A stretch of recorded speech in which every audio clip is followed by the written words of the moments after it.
벌써 하나님 나라 신학 하나님 나라 시리즈 7번째 시간입니다. 하나님 나라에 대해서 아마 이야기할 때 조금씩 이해가 되는 부분도 있고 조금씩 또 이해가 안 되는 부분도 있겠지만 이해되는 것만 여러분들이 잘 듣고 이해하셔서 핵심은 뭐 항상 똑같은 그 핵심이지만 그것을 좀 더 구체적으로 말하는 것들이기 때문에요. 그러한 방향으로 우리가 함께 나아갔으면 좋겠습니다. 이것을 나누는 이유는 우리의 신앙이 조금 더 명확한 방향과 조금 더 명확한 우리가 해야 할 것들을 조금 더 구체적으로 알고 그러한 것들을 이해하고 신앙생활하는 것이 더욱더 우리에게 필요하기 때문에 우리가 이 하나님 나라에 대해서 함께 나누고 있습니다. 하나님 나라의 핵심 또 우리가 지난주 나눴던 가난한 자들의 나라, 여기서 말하는 가난은 우리의 금전적인 가난이 아니라 우리의 삶을 누구에게 맡기는가, 누가 그 삶의 주인인가를 보여준다고 말씀드렸습니다.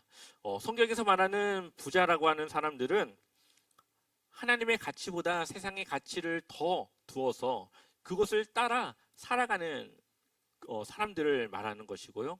가난한 자들은 하나님의 가치를 더 따라서 세상의 것들보다 하나님의 것을 위하여서 살아가는 그러한 사람들을 대표하는 그러한 말이라고 말씀을 드렸습니다. 이것을 우리가 이해하지 않으면 단지 가난하면 된다, 단지 그냥 가난하게 살아야 된다라고 하는 생각만 가져서는 잘못된 신앙의 방향으로 갈 수 있기 때문이죠. 오늘은 신명기 말씀을 중심으로 하나님께서 바라셨던 이스라엘 백성들은 무엇이었는가, 그리고 그것은 우리에게 어떠한 하나님의 나라를 이루길 원하는가를 함께 나눠보려고 합니다. 신명기는 우리가 잘 알고 있죠. 신명기의 뜻은 몇 번째 율법입니까? 두 번째 율법이죠.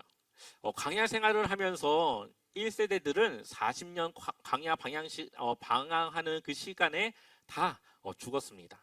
그리고 2세대들은 이 방황하는 시기에 태어났거나 어렸거나 그러한 사람들이 이제 자란 2세대가 이제 모압이라고 하는 땅에 도착해서 이 신명기를 모세가 다시 한번 가르치죠. 그들은 하나님의 율법을 제대로 배우지 않았기 때문에 다시 한번 그들에게 율법을 가르쳐 주는 겁니다.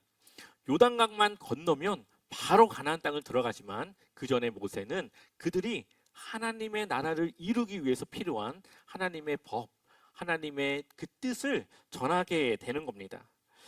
그 중에서도 신명기 28장은 이 성경의 인물들을 평가하는 기준이 되기도 하고 또 이스라엘 백성들의 좋았던 때와 나빴던 때를 볼 수 있는 그러한 말씀이기도 합니다.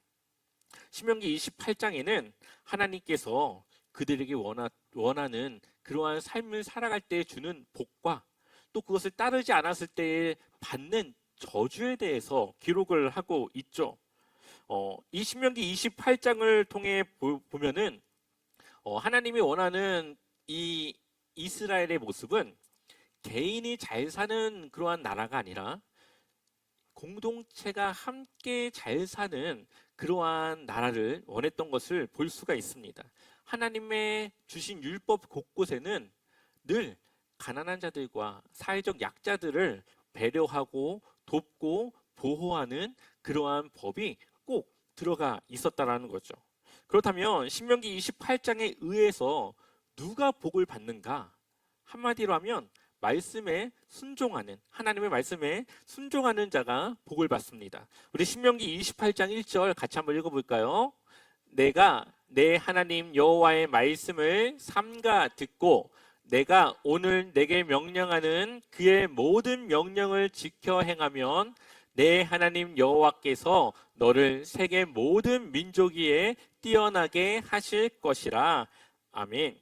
하나님의 말씀을 따라 그들이 순종하면 세계 모든 민족 위에 뛰어나게, 하나님의 백성, 하나님의 나라는 하나님께서 이러한 것을 인도하시는 그러한 모델로서 하나님께서 책임져 주시겠다라고 말씀하고 있습니다. 그리고 그러한 복의 결과는 땅을 통한 공급을 하나님께서 책임져 주세요. 그때 당시에는 농경 사회였죠. 비가 중요했고 바람이 중요했고 햇빛이 중요했습니다. 근데 그것은 사람이 할 수 있는 일이 아니죠. 하나님이 그것을 주셔야 비가 내리고 그것을 끊으셔야 비가 그치는 겁니다. 그것을 누가 책임진다고요? 하나님이. 그래서 그들이 땅에서 얻는 그 소산을 책임져 주시겠다라고 말씀하십니다. 자, 신명기 28장 11절 함께 읽어보겠습니다. 여호와께서 내게 주리라고 내 조상들에게 맹세하신 땅에서 내게 복을 주사 내 몸의 소생과 가축의 새끼와 토지의 소산을 많게 하시며 아멘. 이 가족, 재산, 그리고 토지에서 나는 곡식 이 모든 것을 하나님이 많게 책임져 주시겠다라고 하십니다. 이것이 하나님의 복이었어요. 그러니까 이 성경을 보면 이스라엘 백성들이 잘 살고 잘 될 때는 그들이 하나님 앞에 순종하는 모습입니다. 그러나 그러지 않을 때는 하나님의 말씀대로 그들에게 하나님이 약속한 저주가 임할 때라는 거죠. 그렇기 때문에 순종의 말씀이 있다면 반대로 순종하지 않았을 때의 말씀도 있습니다. 근데 신명기 28장을 보면 순종했을 때 주는 복은 14절, 그리고 불순종할 때 받는 이 저주의 말씀은 54절에 이에 기록이 되어져 있습니다. 거의 3배 가까이 이 저주에 대한 이야기가 들어가 있어요. 왜 그럴까요? 한 번의 경험이 있었죠. 그들은 믿음이 없어서 가나안 땅을 들어가지 못한 경험이 있었습니다.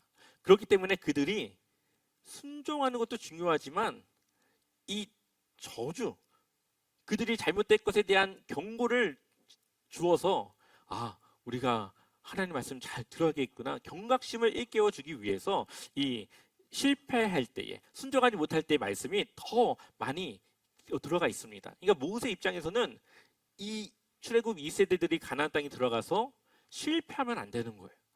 그렇기 때문에 다시 한번 이 율법에 대해 가르칠 때 순종에 대한 복도 이야기하지만 그것보다 저주에 대한, 불순종할 때에 좋지 못한 것들에 대해 더 강조를 하고 전하고 있는 것을 보게 됩니다. 그렇다면 누가 저주를 받을까요? 말씀에 불순종하는 그러한 사람들이죠. 신명기 28장 15절 우리 한번 읽어보겠습니다. 내가 만일 내 하나님 여호와의 말씀을 순종하지 아니하여 내가 오늘 내게 명령하는 그의 모든 명령과 규례를 지켜 행하지 아니하면 이 모든 저주가 내게 임하며 내게 이를 것이니. 아멘. 그러니까 아주 명확합니다. 순종하면 복, 불순종하면 저주. 이것이 신명기 28장에서 주는 하나님의 순종과 불순종의 결과예요. 동전의 양면과 같죠. 그래서 이것이 수시로 이제 왔다 갔다 하게 됩니다. 그렇다면 저주의 결과는 뭡니까? 약속의 땅에서 쫓겨나는 겁니다. 하나님이 이 가나안 땅을 주셨는데 그 땅을 이제 하나님이 빼앗아서 그들이 그곳을 떠날 수밖에 없는 상황을 주는 것이죠. 그래서 신명기 28장 63절 우리 한번 읽어볼까요? 함께 읽어보겠습니다. 여호와께서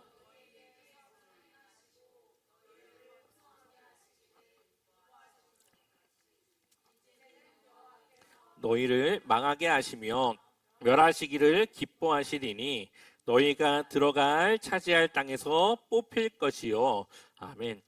여기 말씀을 보면 여호와께서 너희를 망하게 하시며, 진짜 가난한 가운데 그들이 가난한 망한 그러한 상황이 놓일 수밖에 없도록 하나님이 그 상황을 그들에게 준다라고 말씀하고 있습니다. 그러나 그들이 약속의 땅에 들어갔지만 결국은 불순종하면 그들이 그 땅에서 쫓겨나게 될 것이라는 것이 하나님이 주신 말씀이었습니다. 이스라엘 공동체에게 주신 하나님의 율법은 그 안에서 지켜야 될, 공동체 안에서 지켜야 될 하나님의 율법이었습니다. 그래서 하나님께서 그 말씀대로 그들이 잘 순종하면 그 땅에 가난한 자가 없게 하겠다고 말씀하고 있죠. 신명기 15장 4절을 보면 내가 만일 내 하나님 여호와의 말씀만 듣고 내가 오늘 내게 내리는 그 명령을 다 지켜 행하면 뒷부분도 있는데요. 제가 읽어볼게요. 내 하나님 여호와께서 내게 기업으로 주신 땅에서 내가 반드시 복을 받으리니 너희 중에 가난한 자가 없으리라. 아멘. 하나님께서 주신 그 기업의 땅에서 복을 받고 가난한 자가 없게 하겠다. 근데 그 조건은 뭡니까? 내 하나님 여호와의 말씀만 듣고 내가 오늘 내게 내리는 명령을 다 지켜 행하면, 순종하면 결국 이렇게 해주시겠다는 겁니다. 근데 가난한 자가 없다라고 하시는데 결국은 이것은 누가 해야 되는 것이냐? 공동체가 해야 되는 일이었습니다. 그 공동체가 하나님이 주신 복을 함께 나눌 수 있는 그러한 공동체가 되어져야 하는 것이죠. 하나님은 그러한 흘러감의 은혜가 그 이스라엘 안에 있기를 원했습니다. 그러나 그것이 결국에는 잘 되지 않았기 때문에 그들이 쫓겨남을 당하게 되는 것을 이 예레미야서를 보면 알 수가 있어요. 특별히 이 하나님은 어떠한 하나님이느냐? 신명기 15장 7절을 보면 내 하나님 여호와께서 내게 주신 땅 어느 성읍에서든지 가난한 형제가 너와 함께 거주하거든 그 가난한 형제에게 내 마음을 완악하게 하지 말며 내 손을 어떻게 하지 말라요? 움켜쥐지 말고. 또한 8절을 보면 반드시 내 손을 그에게 펴서 그에게 필요한 대로 쓸 것을 넉넉히 꾸어주라. 11절 같이 읽어보겠습니다. 땅에는 언제든지 가난한 자가 그치지 않겠으므로 내가 내게 명령하여 이르노니 너는 반드시 내 땅 안에 내 형제 중 곤란한 자와 궁핍한 자에게 내 손을 펼치니라. 아멘. 이것에 대한 스터디 바이블이라고 하는 이 책에 이렇게 이 부분을 설명하고 있습니다. 이 본문 전체에 걸쳐 이스라엘 자손은 서로 경쟁자가 아니라 한 가족의 구성원이라는 개념이 나타난다. 이러한 안식일 원리는 과거에는 땅을 위한 안식년과 희년을 통해 발전되어 왔고 선지자들은 온 세상의 궁극적 해방을 내다보며 이 원리를 미래로 투영시켰다. 예수께서 사역을 시작하실 때 바로 그 희년을 선포하셨으며 초기 교회는 이 관점을 구체화시켰다. 결국은 이것이 시대에 따라서 적용이 되어졌다라는 것을 말하고 있죠. 가난한 자는 늘 있을 것인데 그 가난한 자에게 많은 자가 그들의 쓸 것을 주기도 하고 꾸어주기도 해라고 말씀하고 있습니다. 그것이 하나님이 원하는 이스라엘의 모습이었습니다. 그렇게 하면 어떻게 한다고요? 그들의 땅에 공급을 계속 주겠다. 그들이 그 일을 할 수 있도록 그것을 계속 책임져 주시겠다라고 말씀하고 있죠. 결국은 하나님이 주시는 가난한 자가 없게 하겠다고 하는 것은 누군가의 그 부유함을 통하여 남을 도울 수 있는 그러한 하나님의 마음을 볼 수가 있는 겁니다. 물론 아무리 내가 부유하지 않아도 조금은 내가 검소하게 좀 절약해서 조금이나마 내가 누군가를 도울 수 있는 그런 자발적이고 겸손한 그러한 모습으로 그 공동체의 일원으로 살아가길 원하셨던 거죠. 물론 이것을 우리 시대에 그대로 적용해서는 안 됩니다.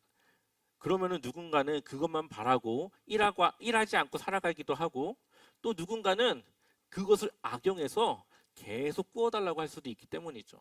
그렇기 때문에 우리는 이 말씀을 어떻게 내가 적용해야 될지를 기도하며 지혜롭게 해야 되는 것이죠. 사람에 따라서 정말로 그 사람의 어려움을 내가 도와주는 것이 맞다고 한다면 그것을 도와줘야 되겠고요.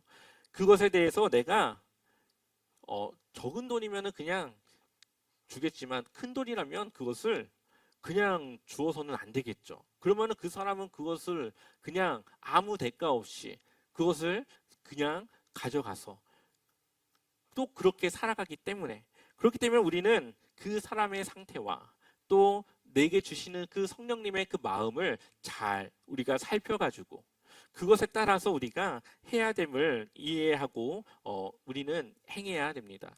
그래서 무조건적인 것이 아니라 지혜롭게 그 상황에 따라서 우리가 할 수 있는 만큼 내 마음이 그것을 허락하는 만큼 그것을 해야 되는 거죠.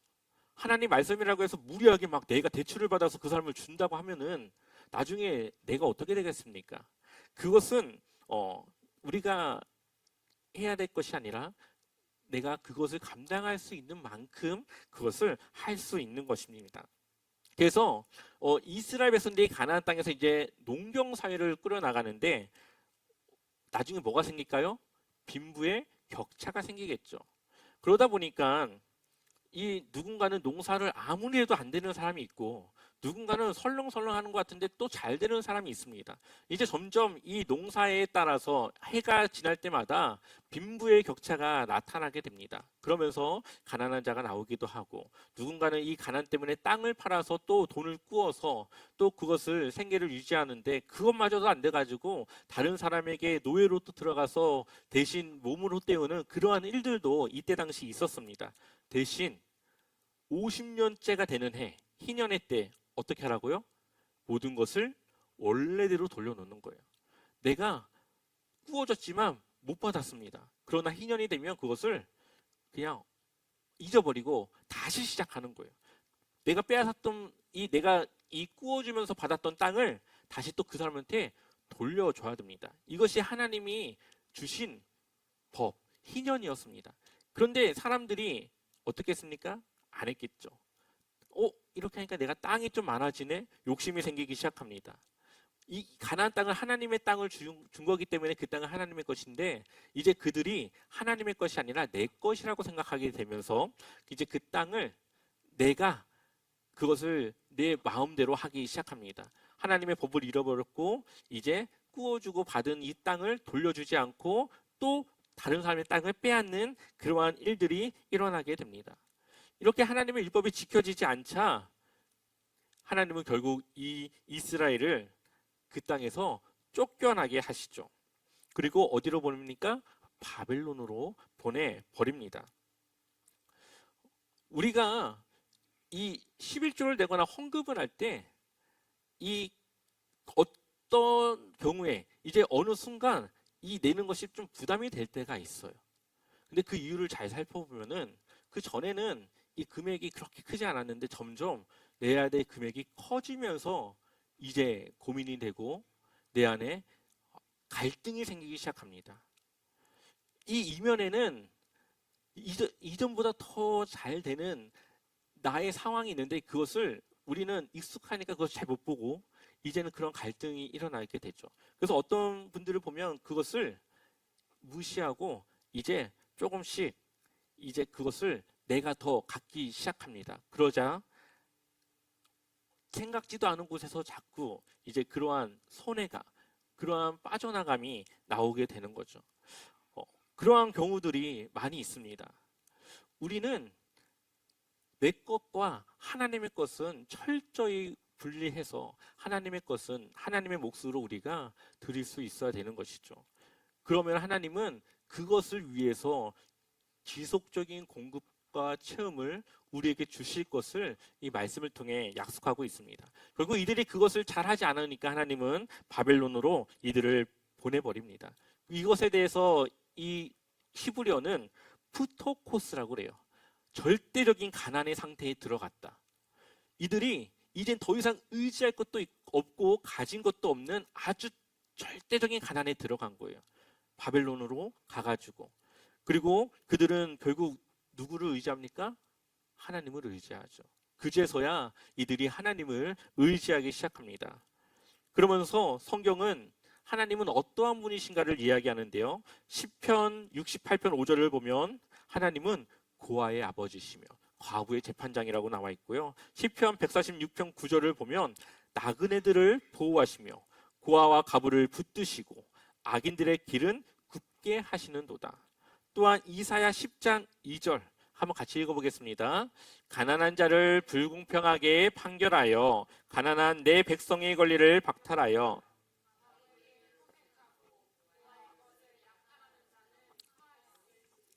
아멘. 하나님은 누구의 편에 서십니까? 약자의 편에. 하나님은 누구도 돌보지 않고 도움을 받을 수 없는 그 사람들의 편에서 그들을 위한 하나님으로서 그들을 보호하고 책임져 주실 것을 말씀하고 있습니다. 물론 여기서 말하는 것은 그냥 가난한 자가 아니라 하나님을 의지하며 살아가면서 우리가 처하는 많은 어려움과 그 고난 속에서 하나님은 그것을 돌보시고 보호하시는 그러한 하나님으로서 우리와 함께 하실 것을 이야기하는 것이죠.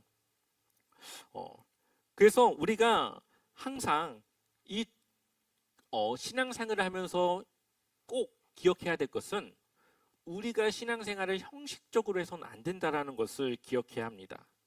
그래서 우리는 늘 하나님의 말씀에 순종하여 그 말씀이 내 삶에 늘 나타날 수 있도록 그렇게 해야 되는 거죠. 이스라엘은 종교 지도자들이 기득권을 가졌고 그들이 더 많은 부를 누렸습니다.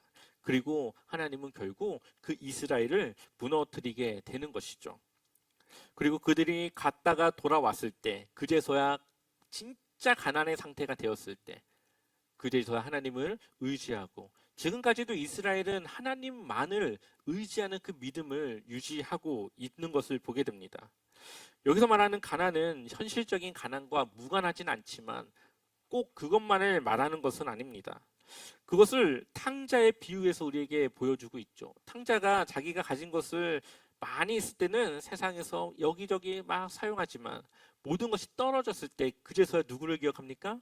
하나님, 그 아버지를 기억하죠. 마찬가지로 우리가 정말로 하나님의 말씀에 순종하지 않았을 때 하나님은 우리로 하여금 하나님을 기억하고 의지할 수밖에 없도록 우리를 부르시고 인도하실 것입니다. 그제서 우리는 회개하고 하나님께 돌아오게 되는 것이죠. 그러므로 푸토코스, 절대적인 가난의 상태가 되었을 때 이스라엘은 하나님을 의지하게 됐고 그때부터 다시 새로운 이스라엘이 시작되어지게 됩니다. 가난한 자란 무엇인가? 오늘 우리가 이 말씀에서 깨닫는 이 가난은 하나님을 전적으로 바라보는 태도에 있습니다. 나의 생사 여탈권이 하나님께 달려있음을 인정하고 정말로 하나님을 위해 하나님을 통해 하나님을 의지하며 살아가는 것을 말하고 있습니다. 삶에서 이 가난은 여러 가지 통합적인 면을 가지고 있는데요. 누군가는 심령이 가난할 수가 있고요. 누군가는 정말 물질적인 가난이 있을 수 있고 누군가는 채워지지 않는 이 마음의 공허함일 수도 있습니다. 이 가난이라고 하는 것은 각자가 다 다른 영역으로 다가올 수 있습니다. 그러나 그것을 가지고 나가야 될 분은 오직 하나님 한 분밖에 없다라는 것을 우리에게 말씀하고 있습니다. 우리가 그러한 모습으로 하나님께 나아가면 하나님은 우리의 하나님으로 우리의 아버지로 그것을 보호하시고 그것을 해결하시고 이루시는 그러한 하나님이신 것을 보여주고 있습니다. 누가복음 4장 18절과 19절을 우리가 그동안 몇 번 읽었는데요. 한 번 더 읽어보겠습니다. 주의 성령이 내게 임하셨으니 이는 가난한 자에게 복음을 전하게 하시려고 내게 기름을 부으시고 나를 보내사 포로된 자에게 자유를 눈먼 자에게 다시 보게 함을 느끼게 하고 주의 은혜의 해를 전파하게 하려 하심이라 하였더라. 아멘. 예수님은 가난한 자에게 복음을 전하기 위해 오셨고 여러 어려움에 있는 자들에게 예수님의 그 복음의 능력을 보이시기 위해서 사역하셨던 것을 보게 됩니다. 어느 시대에나 아무리 복음을 전해도 그것을 받지 못하는 사람들이 있습니다. 그 이유는 그 사람들은 부족한 것이 없다라고 생각하기 때문이죠. 또한 부족해도 그것을 하나님이 아니라 다른 걸로 채울 수 있다고 믿기 때문에 그렇습니다. 그러나 우리는 이러한 깨어진 이 세상 속에서 우리의 삶의 부족과 연약한 것을 세상의 것이 아니라 하나님을 통해 공급받고 해결할 수 있다라고 하는 그러한 믿음과 그러한 삶으로 나아가야 하는 것입니다. 그것이 하나님이 보시는 가난한 자들의 삶이고 그 하나님이 그러한 가난한 자들에게 하나님의 나라를 허락하신다라는 것을 기억해야 합니다. 그런 의미에서 저는 여러분들의 어떠한 상황이든지 오직 하나님만을 바라보며 가장 하나님만을 우선된 삶을 살아가길 소망합니다. 우리의 삶은 푸터코스, 절대적인 가난 가운데 하나님만을 의지하는 그러한 삶으로 나아가야 되는 것을 기억하셔서 늘 내 삶이 하나님께 있고 내가 하나님의 것임을 고백하며 살아가는 주님의 귀한 제자와 주님의 귀한 성도, 주님의 귀한 자녀로 살아가시기를 축원합니다.